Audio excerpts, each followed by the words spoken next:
Sejam muito bem-vindos, meus amigos do Tática Didática, para mais esse vídeo pós-jogo do Fluminense. Infelizmente, mais uma derrota do Fluminense no campeonato que complica muito a classificação na Libertadores, a classificação na vaga direta. Muito provavelmente o Fluminense vai jogar essa pré-Libertadores, até porque ainda falta a rodada acontecer alguns jogos para a gente saber se o Fluminense vai perder posição ou não. Mas um jogo muito abaixo do Fluminense, um jogo com muitos erros nas transições, erros individuais que resultaram nos 2 gols do Bahia, e um time parecia muito sem vontade de jogar essa partida. Um time muito nervoso também, com expulsão, com muitos cartões amarelos. E o Fluminense pecou demais nas ações ofensivas, finalizou pouco, teve até mais posse de bola, mas não conseguiu finalizar no gol e fazer um gol, né, ou pelo menos para tentar empatar a partida. O Bahia matou o jogo no primeiro tempo, né, fazendo 2-0, e o Fluminense não teve forças para reagir e para virar o jogo, o que é normal até nessa passagem do Marcão no Fluminense, né? O Fluminense não consegue virar as partidas, não consegue, quando sai atrás do placar, não consegue fazer os gols, não consegue, parece que fica meio nervoso e não consegue virar as partidas. Mas a gente vai mostrar isso aqui, algumas coisas em imagens para vocês, para ficar mais fácil de entender. Vou compartilhar a tela aqui com vocês e aí a gente já vai para a apresentação aqui dos slides. Então, Bahia e Fluminense, jogo na Fonte Nova, com um grande público.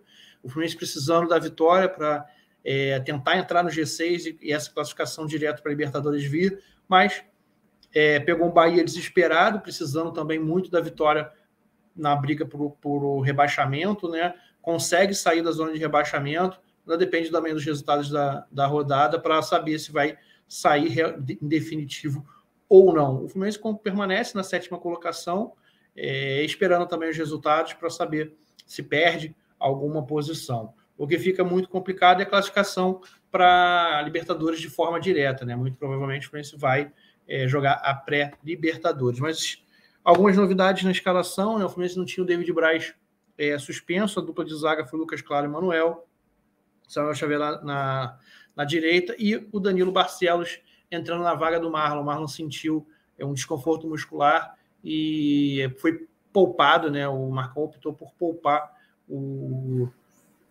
Marlon, né? O que a gente não consegue ainda realmente entender o Caio Paulista ainda é titular na equipe do Fluminense. Hoje ele tocou muito pouco na bola, foi substituído ainda no intervalo, mas não vem jogando bem, mas continua como titular. E a manutenção desse posicionamento do André. O André, nos últimos 2 jogos, jogou aqui um pouquinho mais à frente, como segundo homem de meio campo, né? Mais na criação. E a gente vai ver até a imagem aí o que dificulta demais o futebol do André. E o Wellington, que é o primeiro volante, o volante de marcação do Fluminense.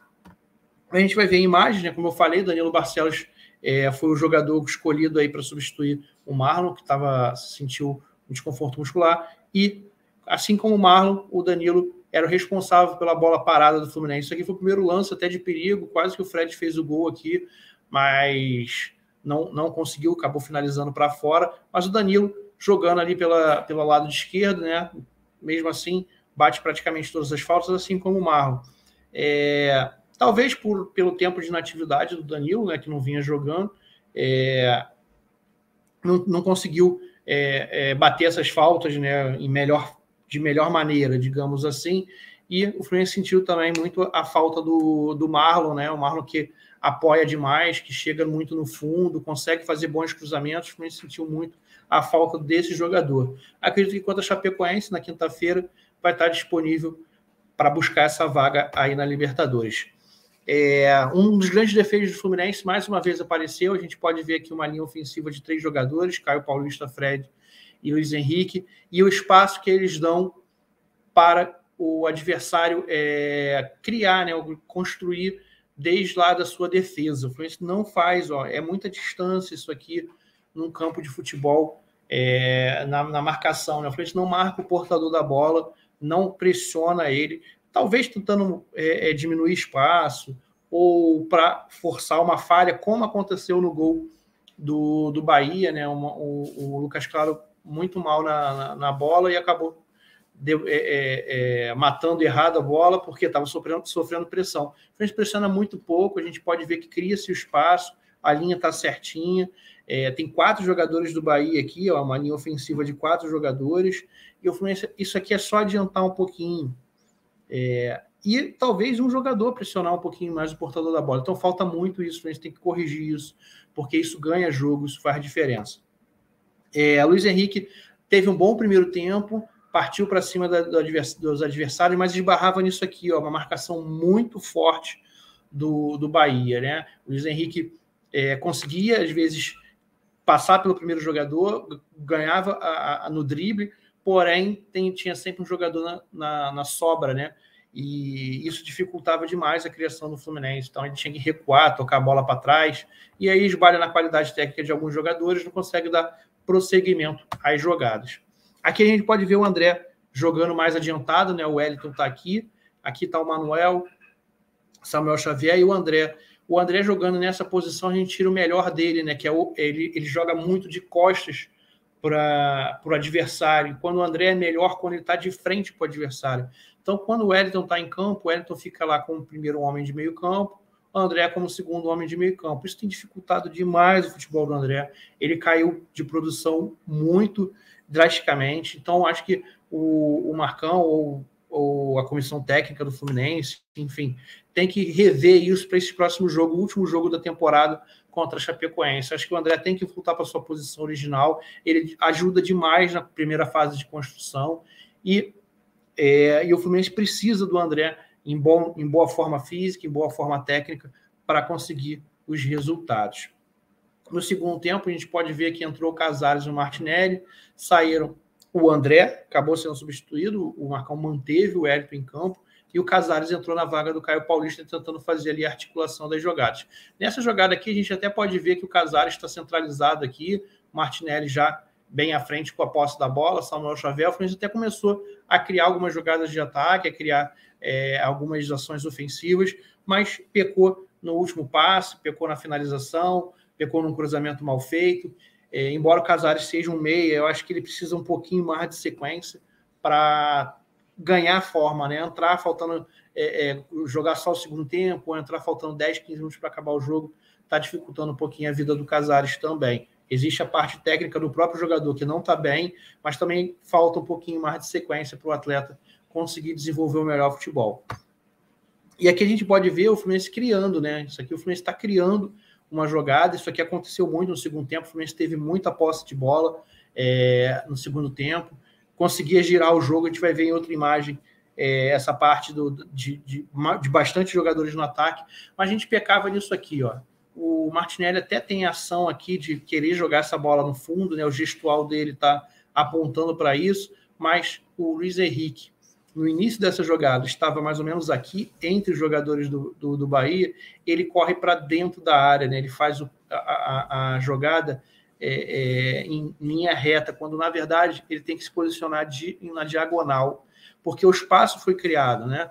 O time do Fluminense girou a bola para o lado de cá, né? Você pode ver o Samuel Xavier aqui, que também poderia estar fazendo uma ultrapassagem aqui, mas não foi essa, que a bola passou por ele aqui, ele chegou no Martinelli, o corredor lateral aqui direito totalmente aberto, e o Luiz Henrique andou para frente, né? Foi para dentro da área, quando na verdade ele tinha que ir em diagonal. Você vê que ele tem posição aqui, posição legal aqui total, tem um jogador do Bahia aqui dentro da área já, então o atleta também tem que ter essa percepção da jogada, né? Então, poderia ser uma jogada bem feita, ofensiva, mas como eu falei, o Fluminense pecava muito nessa parte do campo. Entrava no último terço com mais jogadores, com posse de bola, com criação de espaço, mas não tomava a decisão correta, né? Às vezes a decisão correta não é do cara que está com a bola, não é do atleta que está com a bola. A decisão é de quem está sem a bola, né? Um movimento de corrida para lá, que aqui o jogador não foi, o Martinelli tem o quê? Que recuar a bola e começar totalmente uma nova jogada. Que a gente já pode ver, ó, com bastante jogadores, Lucas Claro aqui está o Wellington, Samuel Xavier, Luiz Henrique bem aberto, Martinelli, Iago. Então o Fluminense tinha bastante jogadores aqui com entrada no último terço, né, saindo do segundo terço para o último terço, mas com posse, com virada de bola, virada de jogada, mas não conseguia efetivamente chegar ao ataque, chegar à área adversária e tentar a finalização. Então, o que a gente pôde ver foi um Fluminense com muita dificuldade, mais uma vez, dificuldade na criação, dificuldade na pressão das jogadas, um Fluminense totalmente, psicologicamente muito mal, com os jogadores reclamando muito, até uma certa confusão ali com o time adversário, jogadores abaixo tecnicamente, o Fluminense já vinha de uma derrota para o Atlético Mineiro, e chegou contra o Bahia com muitos desfalques também, mas que poderia ter um desempenho melhor nessa partida, né? Parecia que o Fluminense não estava com vontade, entre aspas, de jogar, né? E o próximo jogo contra a Chapecoense é no Maracanã.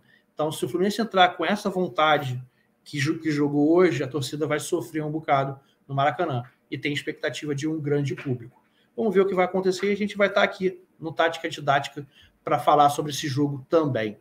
Valeu? Então, não esqueçam de curtir, compartilhar, se inscrever aqui no canal e mandar também o seu feedback, comentar aqui com a gente o que vocês estão achando do nosso trabalho. Além disso, está aqui na descrição do vídeo o nosso clube de membros com diversos descontos em cursos da Universidade de Futebol e outras coisas mais. Também pode seguir todas as redes sociais do Tática Didática e estamos à disposição de vocês aí para trocar uma ideia e para falar muito sobre futebol. Valeu, meus amigos. Um abraço e até